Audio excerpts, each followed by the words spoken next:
Hello and welcome to PF classes. आज PF classes में मैं आप लोगों के लिए लेकर आया हूं 10th का लेक्चर। और इस क्लास 10th के लेक्चर में आपको देखने को मिलेगा, सबसे पहले मैं बायोलॉजी का जिक्र करूंगा। और बायोलॉजी में भी जो बायोलॉजी का पहला चैप्टर है वो क्या है, जैव प्रक्रम अर्थात लाइफ प्रोसेस। तो आज इसी जैव प्रक्रम और लाइफ प्रोसेस के बारे में बात करें। तो सबसे पहला प्रश्न तो यही है कि भाई जैव प्रक्रम हम लोग कहेंगे किसे, जैव प्रक्रम क्या है। तो देखिए, वास्तव में जो हमारा शरीर है उस शरीर में लगातार कुछ न कुछ बनते रहता है, कुछ टूटते रहता है, लगातार रिपेयरिंग का काम चलने रहता है, वृद्धि होते रहता है। आप देखिए, खुद ही अपने शरीर की तुलना कीजिए। आपके शरीर में हमेशा कुछ न कुछ काय बनती है, कुछ टूटती है। ऐसे ही आपके शरीर में लगातार वृद्धि होती है, कहीं पे अगर कट फट जाए तो वहां पर रिपेयरिंग होता है। तो परिभाषा कैसे देंगे, तो वे सभी प्रक्रम, ध्यान से सुनिए, वे सभी प्रक्रम जो शरीर के जीवित रहने तथा उनके अनुरक्षण के लिए अनिवार्य है। अब अनुरक्षण किसे कहेंगे, अनुरक्षण का मतलब होता है मरम्मत करना, रिपेयर करना, ठीक है, मेंटेनेंस करना। मेंटेनेंस जैसे आप लोग का होता है ना, उसे मेंटेनेंस करना, उसी तरह। तो वे सभी प्रक्रम जो किसी जीव के जीवित रहने के लिए तथा उसके शरीर के मेंटेनेंस के लिए जरूरी है, उसे कहते हैं जैव प्रक्रम। और ये जैव प्रक्रम में जो 4 महत्वपूर्ण क्रियाएं हैं जो हमारे शरीर को जीवित रखने के लिए अनिवार्य है। सबसे पहला क्या है, तो सबसे पहला है पोषण। पोषण सबसे ज्यादा जरूरी है, क्योंकि हम लोग पहले भोजन करते हैं तो हमारे शरीर में जाता है, ठीक है, वहां से ऊर्जा बनती है। जो दूसरा प्रोसेस है, तो दूसरा प्रोसेस है श्वसन। यह कौन सा प्रोसेस है, सेकंड। श्वसन क्यों जरूरी है, तो जब हम लोग पोषण लेते हैं, कोई भोजन करते हैं, उसको तोड़ करके ऊर्जा बनाने के लिए सांस लेना जरूरी है। सांस नहीं लेंगे तो हमारे शरीर में ऊर्जा ही नहीं बनेगी। तो कितना हो खाना खाएं और उससे ऊर्जा बने ही नहीं, तो फिर हमें क्या फायदा होगा। इसलिए पहला पोषण, दूसरा श्वसन। और अब इसके बाद जो तीसरा प्रक्रिया है वह है परिवहन या वहन, जिसे ट्रांसपोर्टेशन कहते हैं। अब मान लीजिए आपने खाना खाया और सांस लिया, तो उससे ऊर्जा भी मिल गई, आपको एनर्जी मिल गया। उस एनर्जी को, ऊर्जा को, या जो भी आपके शरीर में इंपॉर्टेंट चीज है, उसको पूरे शरीर में पहुंचाने के लिए आपके शरीर में होता है क्या, रक्त, हृदय और पूरा परिसंचरण तंत्र, जिसे हम लोग वहन कहते हैं। तीसरा इंपॉर्टेंट क्या हुआ, वहन। और जो चौथा सबसे इंपॉर्टेंट चीज है वह क्या है, उत्सर्जन। इन सभी प्रोसेस के दौरान कई सारे बेकार पदार्थ भी हमारे शरीर में बन जाते हैं। और जो बेकार पदार्थ हमारे शरीर में बन जाते हैं उसका तो जरूरत हमें नहीं है। उस बेकार पदार्थों को हमारे शरीर से जो बाहर निकालने की प्रक्रिया है वही कहलाती है उत्सर्जन अर्थात एक्सक्रीशन। तो जैव प्रक्रम किसे कहेंगे, एक बार फिर रिपीट कर रहे हैं। वे सभी प्रक्रम, मैं लिख दूं क्या, चलिए आगे चर्चा करेंगे। वे सभी प्रक्रम जो किसी जीव को जीवित रखने तथा उसके शरीर के मेंटेनेंस अर्थात मरम्मत के लिए अनिवार्य है, उसे जैव प्रक्रम कहते हैं। जैव प्रक्रम के प्रमुख 4 क्रियाएं हैं। पहला पहला पोषण, दूसरा श्वसन, तीसरा वहन और चौथा है उत्सर्जन। अब इसी के साथ आगे जानते हैं, और यहाँ पे परिभाषा की बात आएगी कि भाई जैव प्रक्रम क्या है, what is water life process, यानी जैव प्रक्रम क्या है। तो मैंने आपको बताया ही, क्या बताया मैंने, यहाँ दिख रहा है, चलिए यहाँ लिखता हूँ यहाँ से, ठीक है। तो क्या कहेंगे, वे सभी प्रक्रम, वे सभी प्रक्रम जो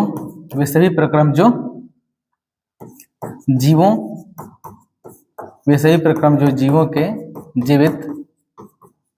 जीवित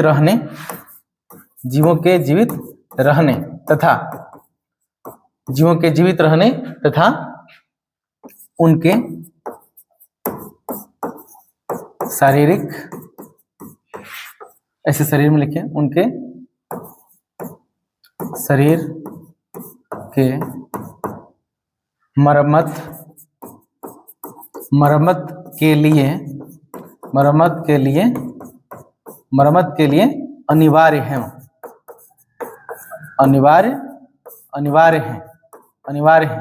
उन्हें क्या कहते हैं, उन्हें कहते हैं हम लोग जैव प्रक्रम।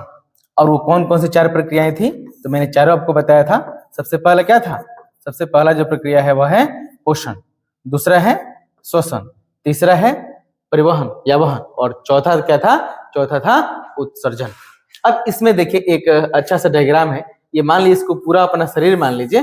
तो हमारे शरीर में क्या होता है, सबसे पहले हम लोग ऊर्जा लेते हैं। ऊर्जा कहाँ से मिलती है, तो खाना खाते हैं तो ऊर्जा मिलती है। वो जब एनर्जी हम लोग लेते हैं, यानी भोजन करते हैं, हमारे शरीर में जाता है, शरीर में जाता है तो उसका पूरा प्रोसेस चलता है, शरीर में वो कुछ बनता है, कुछ टूटता है, लगातार उससे ऊर्जा बनती है, और प्रोसेस होने के बाद उस जो इतनी ऊर्जा बनती है उस हमारे शरीर के रख रखाव में, हमारे शरीर के वृद्धि में खर्च होती है, और लास्ट में जो बेकार पदार्थ होता है उस शरीर को हम लोग बाहर निकाल देते हैं, कचरा के रूप में शरीर से बाहर निकल जाता है। तो जो सबसे पहले हम लोग के शरीर में अपने अंदर जो भी भोजन ले रहे हैं, पौष्टिक पदार्थ ले रहे हैं, वही क्या कहलाता है? पोषण कहलाता है। फिर जब हम लोग सांस लेते हैं तो उसका टूटता है, उससे एनर्जी बनता है, और जब एनर्जी बन जाता है उससे श्वसन कहते हैं। तो सांस लिए, भोजन टूट रहा है, जो सांस ऑक्सीजन ले रहे हैं उसे हम लोग कहते हैं श्वसन। श्वसन होने के बाद जितनी ऊर्जा बनती है उसको पूरे शरीर में पहुंचाया जाता है, वह कहलाता है परिवहन। और लास्ट में जो बेकार पदार्थ बच जाते हैं वो हमारे शरीर से बाहर निकाल दिया जाता है विभिन्न माध्यमों से, पसीना, टॉयलेट, इन सब माध्यमों से उन सभी को शरीर से बाहर निकालते हैं, उसे कहते हैं, उस प्रक्रिया को कहते हैं हम लोग उत्सर्जन। ठीक है, अभी हम जान गए थे कि भाई ये जय प्रक्रम में 4 महत्वपूर्ण प्रक्रम थे। तो उसमें जो पहला मैंने बताया था वो क्या है? पोषण। पोषण अर्थात न्यूट्रिशन। अब पोषण क्या है? पोषण का तो मैंने बता दिया। अच्छा, पोषण का बारे में थोड़ा और जानते हैं हम लोग। पोषण किसे कहेंगे? तो पोषण किसे कहेंगे? वह प्रक्रिया जिसके द्वारा कोई जीव भोजन करता है, वह प्रक्रिया जिसके द्वारा कोई जीव भोजन करता है और उससे हम अपने शरीर में ऊर्जा का निर्माण करता है, उसे ही हम लोग कहेंगे पोषण। ठीक है, बाहर से हम लोग क्या करते हैं? भोजन करेंगे, उससे ऊर्जा बनाएंगे, वह प्रक्रिया क्या कहलाएगी? पोषण। और जो यही पोषण है, यह पोषण 2 तरह का होता है। कितने तरह का होता है? 2 तरह का। एक होता है, यह है स्वपोषी पोषण। पहला पोषण कौन सा है? स्वपोष। और जो दूसरा मेन टाइप है उसे हम लोग क्या कहते हैं? तो उसे कहते हैं विषम पोषी। तो ये पोषण 2 तरह का हुआ, एक हुआ स्वपोषी और दूसरा हुआ विषम पोषी। अब सबसे पहले चर्चा करेंगे हम लोग स्वपोषी पोषण क्या होता है। स्वपोषी को हम लोग कहते हैं ऑटोट्रोपस। ऑटोट्रोपस न्यूट्रिशन या स्वपोषण को कहते हैं ऑटोट्रोप। स्वपोषण और विषम पोषण भी हम लोग बोल सकते हैं। अब स्वपोषण क्या है?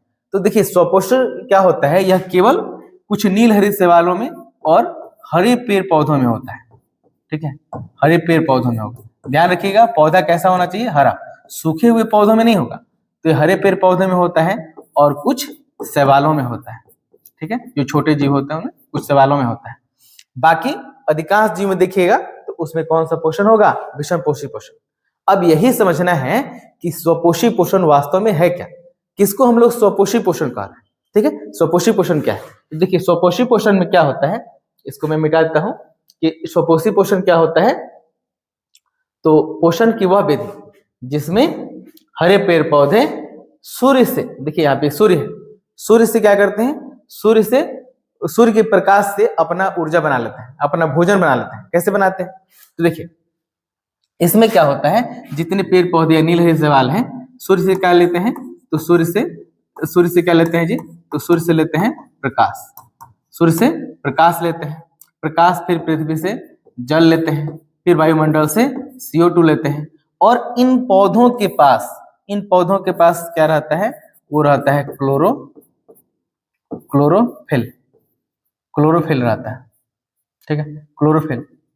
तो ये क्लोरोफिल, इसी क्लोरोफिल को हम लोग पर्णहरित भी कहते हैं। क्लोरोफिल या फिर पर्णहरित, इसके सहायता से ये अपना भोजन बनाते हैं, उसे ही कहते हैं स्वपोषी पोषण। अच्छा, जो स्वपोषी पोषण होता है तो कहेंगे कि स्वपोषी पोषण किस तरह से होगा? तो हरे पेड़ पौधे सूर्य से प्रकाश, पृथ्वी से जल, फिर वायुमंडल से CO2 लेकर के सूर्य के प्रकाश की उपस्थिति में स्टार्च का संश्लेषण करते हैं, स्टार्च बनाते हैं, यानी अपना भोजन बनाते हैं, उसे ही कहा जाता है प्रकाश संश्लेषण। और दूसरा जो है विषम पोषी पोषण, वह क्या है? तो विषम पोषी पोषण वह है जिसमें कोई जीव अपने पोषण के लिए दूसरे पर आश्रित रहता है। जैसे देखिए, मनुष्य है, मनुष्य को भोजन कहाँ से मिलेगा? तो मनुष्य धान गेहूं या फिर कोई फल खाता है, दूध दही खाता है। तो देखिए, यह धान गेहूं कहाँ से मिलेगा? धान गेहूं तो पौधा है नहीं, या फिर कोई सब्जी है वो पौधा है, या पौधे से अपना भोजन प्राप्त करता है। साथ ही ये देखिए, गाय है तो यहाँ से दूध प्राप्त कर सकता है, दही प्राप्त कर सकता है और उसे खाता है। यानी ये खुद भोजन का संश्लेषण नहीं करता है। हम लोग क्या करते हैं? भोजन को पकाते हैं, ठीक है, उसे बनाते हैं, लेकिन भोजन का संश्लेषण नहीं करता। इसलिए हम लोग क्या है? विषम पोषी है। तो जो जीव भोजन का संश्लेषण करते हैं, यानी भोजन बनाते हैं पहली बार जो भोजन का संश्लेषण करें उसे ही कहते हैं हम लोग स्वपोषी जीव। और स्वपोषी कौन से होते हैं? तो कुछ नीलहरित सवाल जो होते हैं वो स्वपोषी होते हैं, और हरे पेड़ पौधे होते हैं वे स्वपोषी होते हैं। वे अपना भोजन कैसे बनाते हैं? आंसर देंगे कि वो क्या करते हैं, वायुमंडल से जल लेते हैं, वायुमंडल से CO2 लेते हैं, पृथ्वी से जल लेते हैं, और फिर सूर्य के प्रकाश की उपस्थिति में अपने क्लोरोफिल की सहायता से क्या बना लेते हैं, उससे भोजन का संश्लेषण कर लेते हैं। उसे ही कहा जाता है स्वपोषी पोषण, और इसी क्रिया को प्रकाश संश्लेषण भी कहा जाता है। तो एक लाइन में ये भी हम लोग कह सकते हैं कि स्वपोषी पोषण किस विधि द्वारा होता है? तो हम लोग कहेंगे स्वपोषी पोषण प्रकाश संश्लेषण क्रिया द्वारा होता है, या वह पोषण जो प्रकाश संश्लेषण क्रिया के माध्यम से होता है उसे कहते हैं स्वपोषी पोषण। विषमपोषी पोषण क्या है?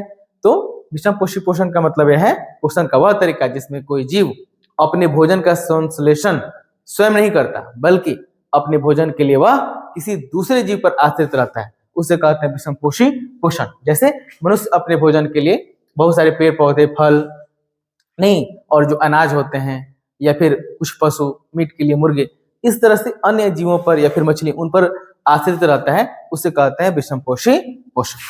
ठीक है, अब इसमें सबसे पहली बात होती है स्वपोषी पोषण की, तो यहीं पे हम लोग थोड़ा और चर्चा कर लेते हैं। जो स्वपोषी पोषण है, स्वपोषी पोषण, ठीक है, स्वपोषी पोषण, जो स्वपोषी पोषण होता है यह किस विधि द्वारा होता है? तो स्वपोषी पोषण के लिए जरूरी है कि कौन सी क्रिया हो? तो ये होती है प्रकाश संश्लेषण, प्रकाश संश्लेषण क्रिया, जिसे हम लोग इंग्लिश में क्या बोलते हैं? इसे इंग्लिश में बोलते हैं हम लोग फोटोसिंथेसिस, फोटोसिंथेसिस। ठीक है, क्या बोलते हैं इसे? फोटोसिंथेसिस। अब ये पूछा जाए कि प्रकाश संश्लेषण क्रिया किसे कहते हैं? ठीक है, अब इसको अच्छे से समझिए कि प्रकाश संश्लेषण क्रिया किसे कहेंगे?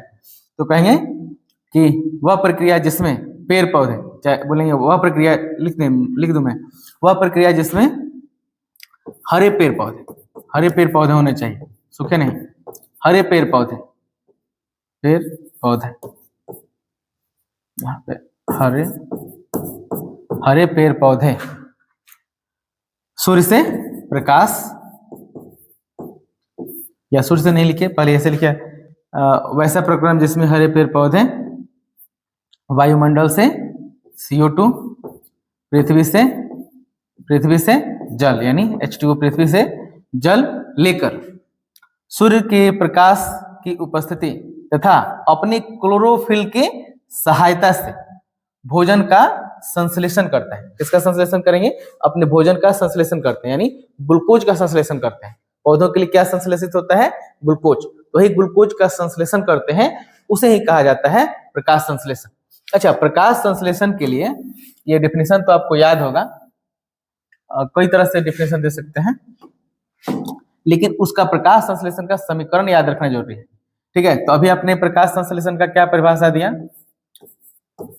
तो क्या बताया आप लोगों ने? बोलिए।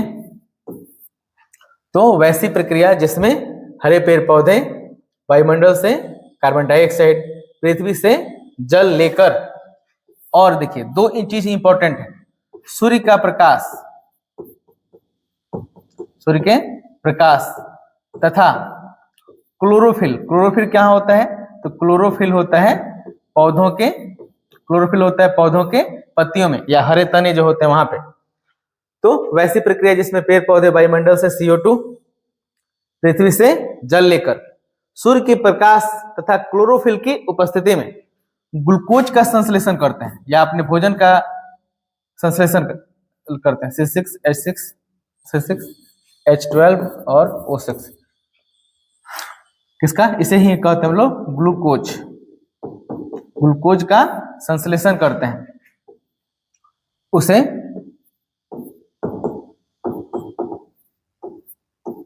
उसे प्रकाश संश्लेषण क्रिया कहते हैं।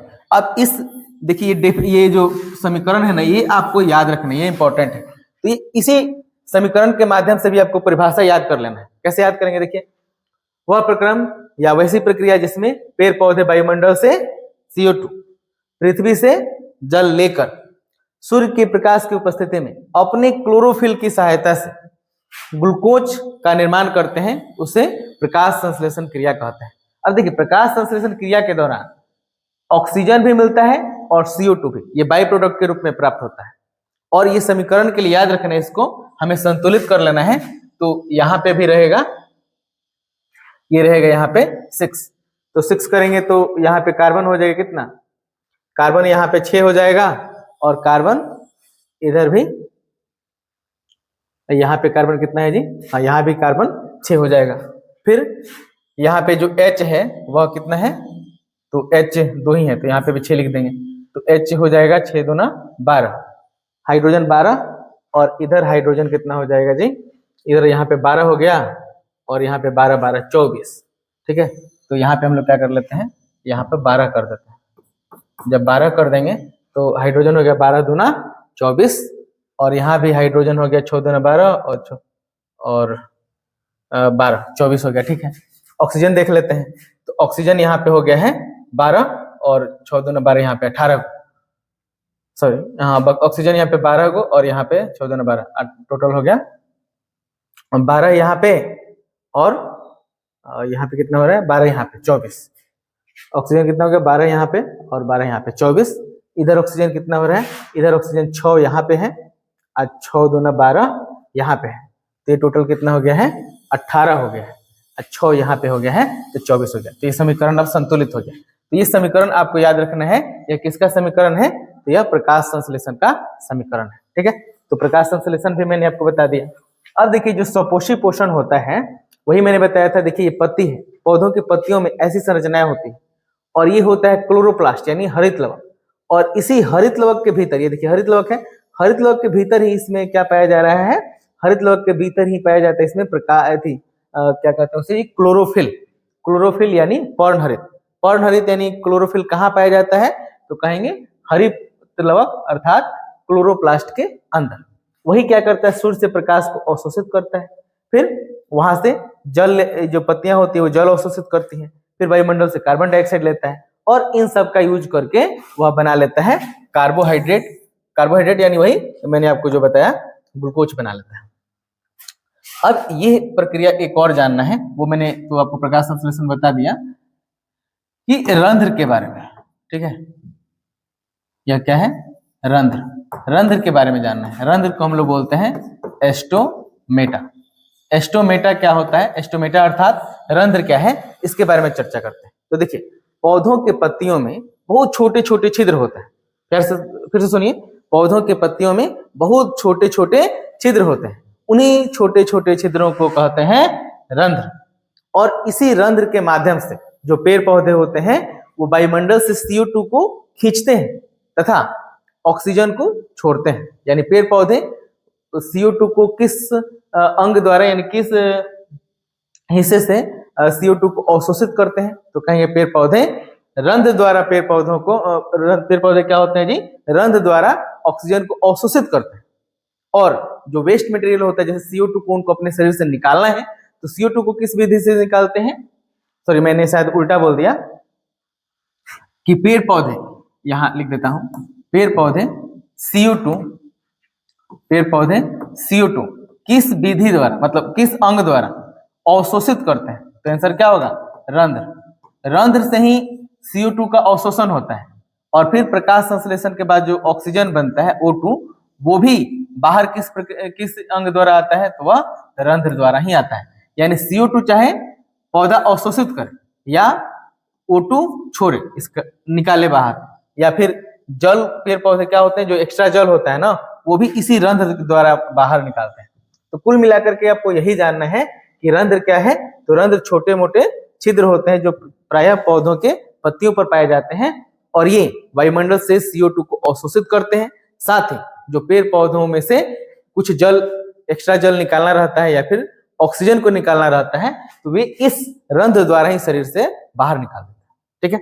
अब इस रंध्र की बनावट कैसी होती है और ये कैसे कार्य करता है वो देखते हैं। तो रंध्र की विशेषता क्या है ना, कि रंध्र खुलता भी है, खुलता है या फिर बंद होता है। जनरली जो पौधे होते हैं ना, उनमें दिन में क्या होता है, रंध्र खुल जाते हैं, खुलता है, या रात में क्या होता है, बंद हो जाता है। कैसे खुलता है और कैसे बंद होता है, तो ये देखिए, ये जो आपको चित्र दिख रहा है, ये खुले हुए रंध्र का है। रंध्र में क्या क्या होता है? तो रंध्र में सबसे पहली कोशिका होती है जो ऐसे वो नींबू का जो फरा आप लोग देखते होंगे या संतरा का वाला जो चॉकलेट आता है उस तरह के संतरे की चॉकलेट वाला जैसा यहाँ पर दिखेगा, तो ये कोशिकाएं होती हैं। इन कोशिकाओं को हम लोग कहते हैं द्वार कोशिकाएं। और इन्हीं द्वार कोशिकाओं के भीतर ये देखिए हरितलवक रहता है। यहाँ पे दिख रहा होगा आपको, ये क्या है? पूरे हरितलवक है, हरितलवक रहता है। क्या होता है कि जब पेड़ पौधे दिन में अवशोषित करते हैं, जल अवशोषित कर लेते हैं, तो ये जल जाकर के इन द्वार कोशिकाओं में भर जाता है।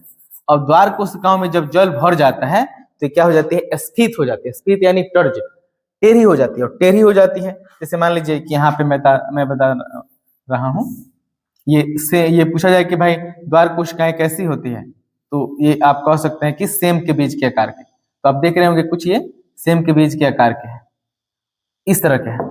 अब देखिए इसमें जब पानी भर जाता है ना तो क्या हो जाती है? टर्जिट हो जाती है। ठीक है, टर्जिट हो जाती है इधर से। और जब टर्जिट होती है यानी तो ये आकर के, ये ठीक से नहीं बन रहा है, आकर के बंद हो जाती है, सट जाती है। सट जाती है तो क्या होता है? रंध्र बंद हो जाता है। ठीक है, जब पूरा टर्जिट हो जाती है तो क्या होता है? रंध्र बंद हो जाता है। और फिर रंध्र खुलता कैसे है? तो जब इस पानी का उपयोग हो जाता है, जब पानी का उपयोग हो जाता है तब ये कोशिकाएं फिर से सट जाती है। ठीक है, इधर। तो जब फिर इस पानी का उपयोग जब प्रकाश संश्लेषण क्रिया में हो जाता है, पेड़ पौधे पानी को जब शरीर से निकाल देते हैं, जब पानी खत्म हो जाता है उस समय कोशिकाएं फिर से क्या हो जाती है? सीधी हो जाती है, पुचुक जाती है। पुचुक जाती है तो रंध्र बंद हो जाता है। तो ये पूछा जाता है कि रंध्र कैसे खुलते हैं और कैसे बंद होते हैं। तो हम लोग कहेंगे कि जब रंध्र के द्वार कोशिकाओं में, ये देखिए इसको क्या बोल रहे थे हम लोग? द्वार कोशिकाएं। कि जब रंध्र के द्वार कोशिकाओं में जल भर जाता है तब द्वार कोशिकाएं स्फीत अर्थात टर्जिट हो जाती है, जिसके कारण रंध्र खुल जाता है। और फिर जब इस जल का उपयोग प्रकाश संश्लेषण के दौरान हो जाता है तब क्या होता है कि ये कोशिकाएं फिर से सीधी हो जाती है और इस स्थिति में रंध्र बंद हो जाता है। तो रंध्र खुलता है और बंद होता है। रंध्र कब खुलेगा? रंध्र इसलिए खुलता है कि वह CO2 को अवशोषित कर सके। और रंध्र बंद इसलिए होता है कि वह पानी की क्षति को बचा सके। जब पौधे के पत्तियों पर धूप लगती है तो इसमें जो पानी रहता है वह क्या होता है? वाष्प बन करके बाहर निकल जाता है। उसी प्रक्रिया को वाष्पोत्सर्जन कहते हैं। पौधों के पत्तियों में पानी जमा है, जब उस पर धूप पड़ेगा तो पानी क्या होगा? वाष्प बन करके बाहर निकल जाएगा। उस प्रक्रिया को बोलते हैं हम लोग वाष्पोत्सर्जन। तो वाष्पोत्सर्जन के बाद जब इसमें का पानी कम हो जाता है तो जो द्वार कोशिकाएं होती है वो आपस में सीधी हो जाती है और आपस में चिपक जाती है। इस तरह से रंध्र बंद हो जाता है। तो रंध्र खुलते कैसे हैं? पानी के भरने से। किसमें भरने से? द्वार कोशिकाओं में। और जुकते कब से हैं? बंद कब होते हैं? तो जब पानी का उसमें लॉस हो जाता है, पानी खत्म हो जाता है, तब ये बंद हो जाता है। रंध्र इतने इंपॉर्टेंट क्यों है? क्योंकि रंध्र के माध्यम से CO2 पौधा के पत्ती में प्रवेश करता है और रंध्र के माध्यम से ऑक्सीजन पत्ती से बाहर निकलता है, जिसको हम लोग प्राप्त करते हैं। और रंध्र के माध्यम से ही जो ये जल होता है, एक्स्ट्रा जल होता है, वो भी वाष्प के रूप में बाहर आ जाता है। अच्छा, कुछ रेगिस्तानी पौधे हैं, जो रेगिस्तान में रहने वाले पौधे हैं, उनके पास जल की पहले ही कमी रहती है। तो वे क्या करते हैं? दिन में अपने रंध्र को बंद रखते हैं और रात में अपने रंध्र को खोलते हैं। जबकि जो सामान्य पौधे हैं वो क्या करते हैं? दिन में अपने रंध्र को खुले रखते हैं और रात में वे बाकी जब ये वो पानी निकल जाता है तो बंद हो ही जाएगा। ठीक है, अब इसके बाद हमें पढ़ना है विषमपोषी पोषण। तो विषमपोषी पोषण में मैं और आगे डिटेल में पढ़ूंगा, बताऊंगा आप लोगों को। वो अगले लेक्चर में मैं आपको बताऊंगा। ये पहला लेक्चर था जिसमें मैंने आपको बताया कि पोषण जैव प्रक्रम क्या है, फिर जैव प्रक्रम के प्रकार कौन कौन, जैव प्रक्रम में कौन कौन से घटक हैं, मतलब किन किन चीजों का ध्यान करना जरूरी है, जैव प्रक्रम में क्या क्या शामिल है। तो उसमें मैंने क्या क्या बताया आपको? पोषण, श्वसन, उसके बाद परिवहन, उत्सर्जन। फिर मैंने आपको बताया कि भाई पेड़ पौधे क्या करते हैं? भोजन बनाने के लिए कौन सी क्रिया करते हैं? तो प्रकाश संश्लेषण करते हैं। प्रकाश संश्लेषण करने के बाद प्रकाश संश्लेषण करने के लिए उन्हें CO2 की जरूरत होती है। तो CO2 को कैसे लेते हैं? तो रंध्र के माध्यम से अंदर खींचते हैं। फिर मैंने ये बताया कि रंध्र खुलते हैं कैसे, बंद कैसे होते हैं। याद रखना है कि इस रंध्र का चित्र आप लोग को अवश्य बनाना सीख लेना है और इसका सारा याद भी कर लेना है कि ये रंध्र है, इसमें क्या है, ये द्वार कोशिकाएं हैं, ये पूरा बना लेना है। खुला हुआ रंध्र का भी चित्र बनाना है आपको और बंद रंध्र का भी चित्र बनाना है। यह वीडियो देखने के लिए आपको बहुत बहुत धन्यवाद और हम मिलते हैं अगले वीडियो में। बाय।